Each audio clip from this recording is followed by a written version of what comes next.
Bene. Good morning, my relatives. It is Friday, December 23, and I'm sitting here with my second cup of coffee. It's actually some coffee I purchased in Gallup, New Mexico at a local coffee shop there and brought it back with me. So I'm really enjoying it this morning. But I wanted to get on today and talk a little bit about the report that came out this week. But before I do that, I want to do as I always do, which is acknowledge I'm speaking to you from what's now called Washington, D.C. And these are the traditional lands of the Piscataway. I want to honor the Piscataway as the hosts of the land where I'm living. I want to thank the Piscataway for their stewardship of these lands. And I want to state how humbling it is to be living on these lands today. So, yeah, if you've been paying attention, and let me see who's on with me right now. I'm going to try and be a little more attentive to my chat going on here. But Mr. Phil Fox, thank you for joining. Good to have you here. So, if you've been paying attention these past few days, you will know that the final report of the Select Committee to investigate the January 6th attack on the United States Capitol was released this week. And it is a doozy. It's a pretty long report. I'll share with you the link to the website of the January 6th committee. Let me put this into the chat right now. Madeline, good morning. Thank you for joining. So here is, thank you. This is one of my favorite shirts. It's such a great theme. But in case you're wondering why I said that, Madeline said, "Hey, I love your shirt." So thank you, Madeline. This is one of my favorite shirts too. Um, but yeah, so the Select Committee to investigate the January 6th attack on the United States Capitol came out with a report this week. It's 814 pages long. It has a forward written by the chairman, the vice chairman, and Speaker Pelosi, and it has an executive summary as well as the report. So I downloaded it this morning and I read the three forwards. And I kind of looked over the report, I scrolled through it, and I'm trying to create a game plan for how I'm going to talk about it and how I'm going to read it. There is an executive summary, which is helpful, but the executive summary itself is 200 pages long. So it's a 600-page report with a 200-page executive summary. And I think I decided I'm going to forego the executive summary and read it at the end instead of at the beginning. The main reason is the executive summary is just that it's a summary. It's things summarized for the sake of brevity and for the sake of efficiency, so people don't have to read the entire report. But it also, anytime you summarize anything, it gives you another opportunity to influence how it's being read, how it's being perceived, how it's being heard. And so I've decided I'm gonna save the executive summary until I finish the entire report, and I'm gonna start with the initial report. So I don't know if I'll start that tonight or tomorrow, or maybe wait till after Christmas. I haven't fully decided yet, but I'm going to give you the link. There's several links. This is all on the website that I shared earlier. But this is a link to the actual report. It's the PDF version of the report, and you can get to it from the website. But that gives you the exact PDF that you can download and you can read on your own computer. And then this is a link to the executive summary directly, where you can read that both in HTML format or it's included in the report in the PDF format. And then last, I'm going to give you the YouTube channel for the January 6th committee, because on the YouTube channel, they have all of their videos and testimonies and the things that they put out over the past year and a half. And so they're all there as well. So if you've been following me over on my second cup of coffee over the past year or so, I really like my coffee. But if you've been following me over the past year or so, my second cup of coffee, you'll remember that I intentionally avoided watching the specials that they put out onto the network television and on the internet. I avoided those things, again, because I'm still, and even today, I'm not convinced uh, that our government has the courage to charge Donald Trump with a crime. And I was fairly confident that much of what we saw over the past few months was political theater, important political theater, but political theater nonetheless, really geared at the midterm elections. And so I avoided watching all of the specials they put out, but I did have an idea or have the thought that when the report came out, I did want to read that. I didn't know it'd be 814 pages, but I did, because I think what they're investigating is important. And I think it has to be looked at, it has to be examined. I'm very disappointed that the majority of Republicans uh, passed on the opportunity to be a part of this committee. I'm grateful for Liz Cheney and the other Republicans who did take part in it, but I'm disappointed that the majority of the GOP chose not to participate in this committee. But I think they did have, it was an important thing to investigate, and I am definitely interested in reading what they put together in the report, and I'm definitely interested in seeing how they got to some of the conclusions that they're drawing.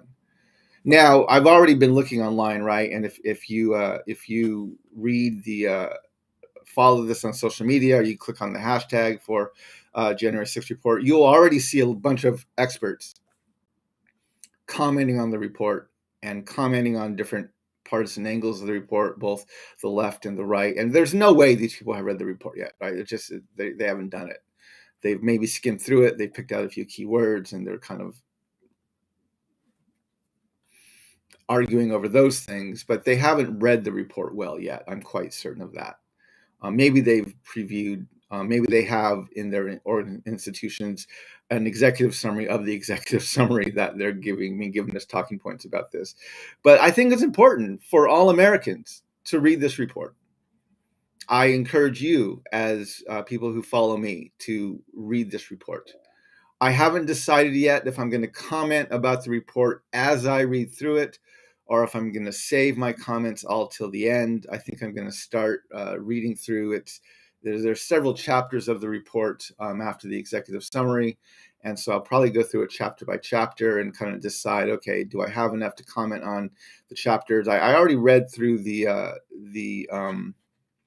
I read through the three forwards, and I appreciated those. I appreciated they had Nancy Pelosi, Speaker Pelosi, who commented on it, and then they also had the chair and the vice chair of the committee, and so I appreciated them. So the chair is Congressman Bernie Thompson, and then the vice chair was Liz Cheney.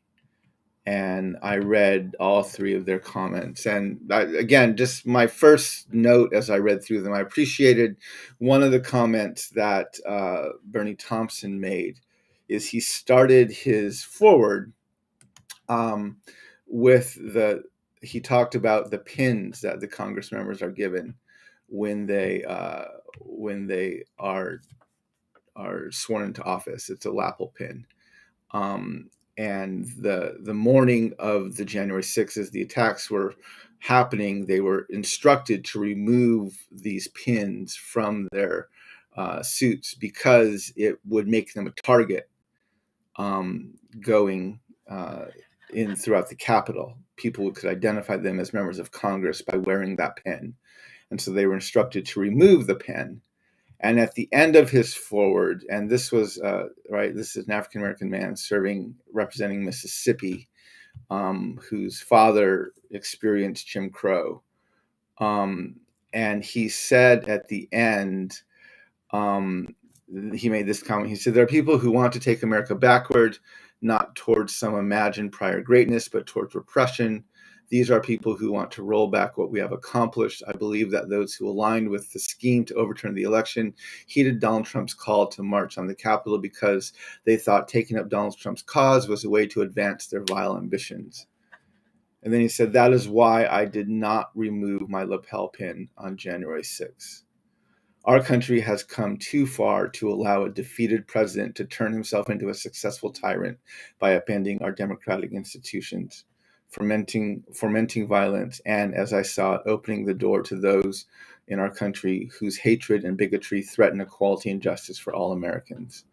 I can never surrender to democracy's enemies. We can never allow America to be defined by forces of division and hatred. We can never go backwards in the progress we have made through the sacrifice and dedication of true patriots. We can never and will never relent in our pursuit of a more perfect union with liberty and justice for all Americans. And I appreciated that comment, right? This is an African American senator or a Congress member whose family experienced Jim Crow. And he said, even though that lapel pin made him a target, he's like, I'm not going to remove it. We fought too hard to take that backwards. And that spoke very loudly to me. I also appreciated Congresswoman Liz Cheney's comments. And one of the words that she said, I think having her on the committee, having her as vice chair was important. I think even though she's now been voted out of office, I think she was there to try and speak to the conservative citizens of our nation and to address what both her party and they are doing. And one of the things she talked about is that she was disappointed in the GOP response. And she was disappointed in the way that her fellow conservatives responded. She wrote, part of the tragedy of January 6th is the conduct of those who knew that what happened was profoundly wrong, but nevertheless tried to downplay it, minimize it, or defend those responsible. That effort continues every day. Today, I am perhaps most disappointed in many of my fellow conservatives who know better. Those who stood against the threats of communism and Islamic terrorism have concluded that it was easier to appease Donald Trump or to keep their heads down. I had hoped for more from them. And I think those are also words that need to be said. So I appreciated her participation in the committee, and I appreciated her words in the forward. A few things I was disappointed by in the forward was they talked about both the chairman and the vice chairman the chairman talked about how the people who were attacking the Capitol came in with a Confederate flag and how that represented the worst of America. And Vice Chairman Cheney she started her remarks by talking about, and I'll just read what she said. In April 1861, when Abraham Lincoln issued the first call for volunteers for the Union Army, my great-great-grandfather, Samuel Fletcher Cheney, joined the 21st Ohio Volunteer Infantry. He fought through all 4 years of the Civil War. And so, again, the narrative of this report is Confederacy bad, Abraham Lincoln good. And if you follow me for any length of time, you know that is a complete false narrative. Right? The Union Army is what committed the massacre at Sand Creek a few days after Thanksgiving. The Union Army is what went through and ethnically cleansed my Navajo people from Tennessee, from our lands. This wasn't the Confederacy doing these things.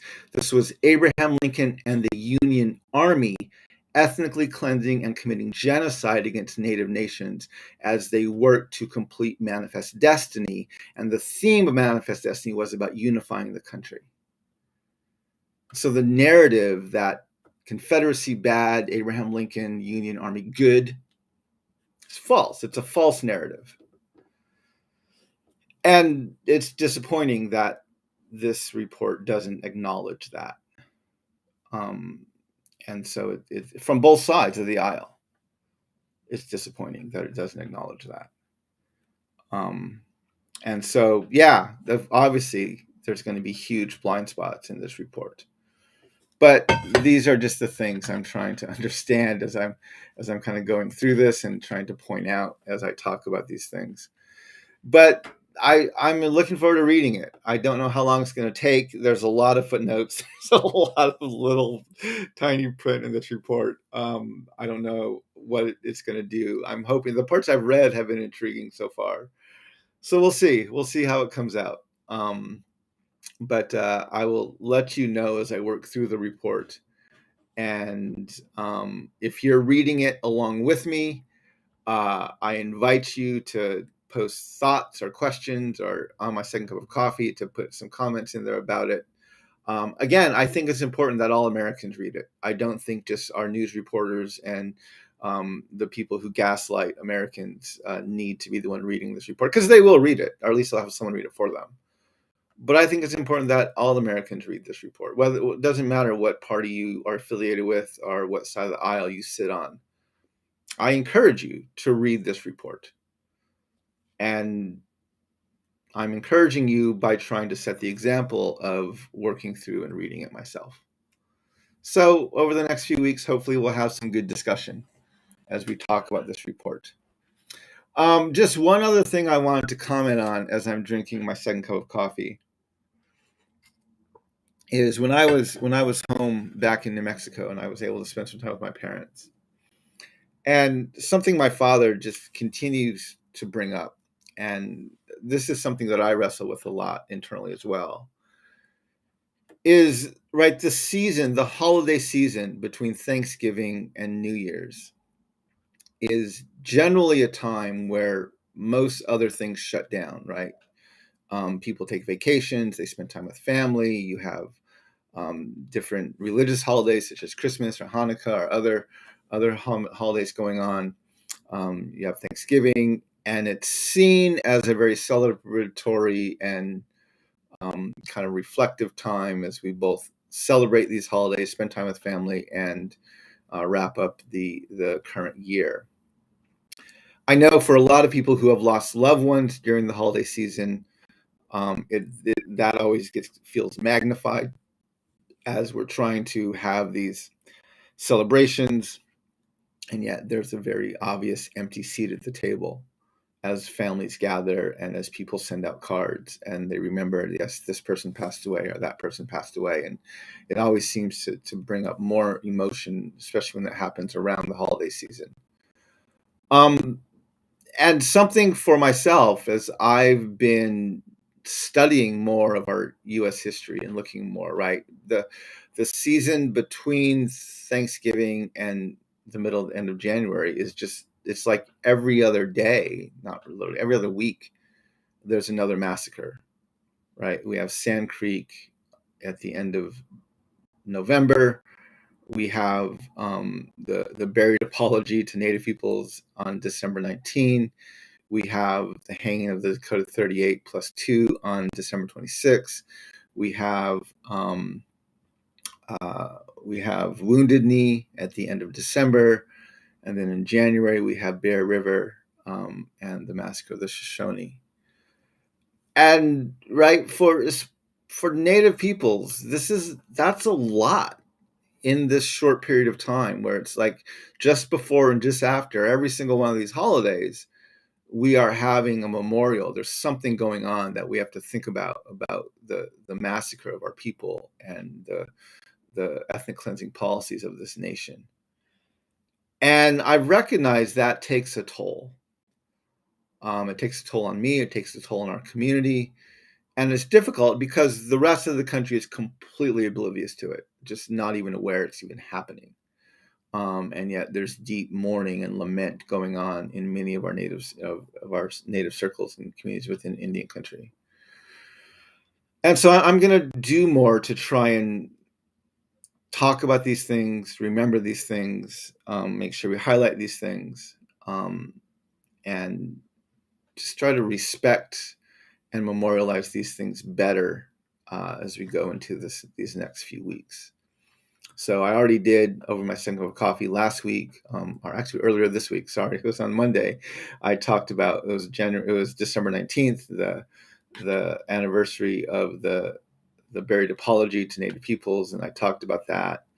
I'll be talking about the other things as they come up, but I just want you to have these things on your calendar and in your mind as you go through it, and just to remember that there are communities in this country that are deeply, deeply wrestling with what this nation did to our people. And it makes it very challenging to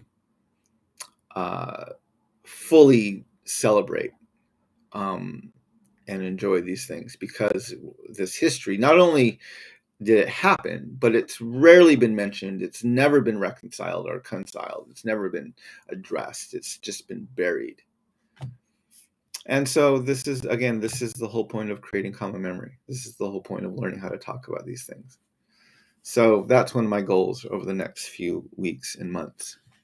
But I want to thank everybody for joining me today. Randy, Yate, thank you for jumping on.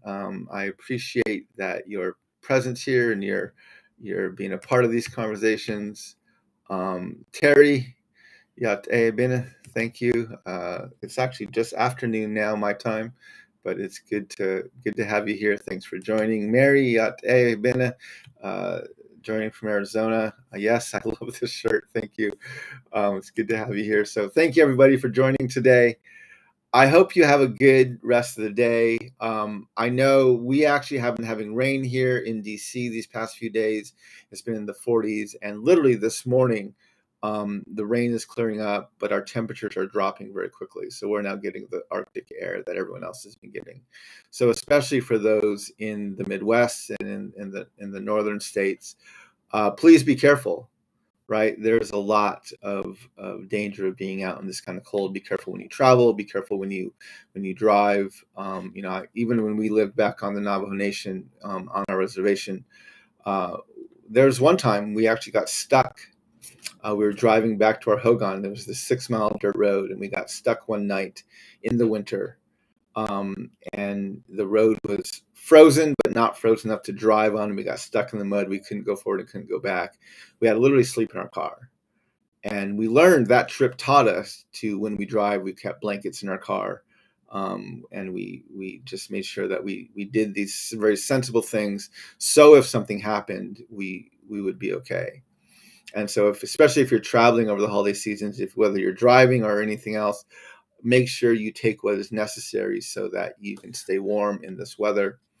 And I hope you enjoy time with family. But yeah, my relatives. I hope your second cup of coffee is as good as mine is. Have a blessed day, my relatives. And I will look forward to talking with you more over the weekend. Hook on out.